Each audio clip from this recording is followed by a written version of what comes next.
Spore staining is conducted in this lab according to the Schaefer-Fulton method. There are different ways of conducting this procedure. Some like it hot and some not. But this has been the method that we have found success with in this lab. Organisms produce endospores when they sense that conditions are unfavorable. This process begins when the vegetative cell is still viable. Once the process is complete, the vegetative cell lyses and the endospore becomes a spore. The spore will be highly resistant to a number of conditions and will wait until the situation is favorable once again. Once favorable, the spore will germinate and develop into a new vegetative cell, and the whole process starts over again. In the lab, you can stimulate the organism to produce this by placing it in an 80 °C incubator for 10 minutes.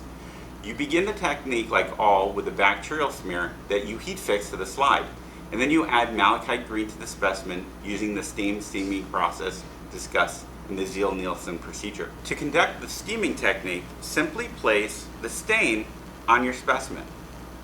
Next, take your slide carefully to the flame and slowly pass it through the flame.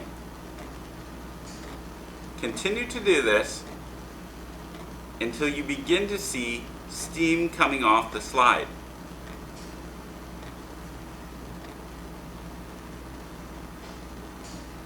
Once the steam has stopped, continue passing it through the flame until it begins again. This will continue for 10 minutes, upon which you will remove the tissue paper, if used, and drain and wash with DI water. Care should be taken to not allow for the stain to dry fully on the slide.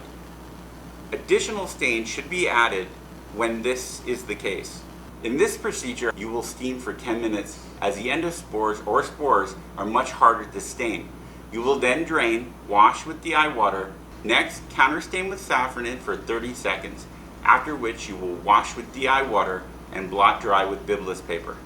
Examine under oil immersion and you will see the vegetative cells of the Bacillus cereus as red and the endospores either within the vegetative cell or liberated as spores, both staining green from the malachite green.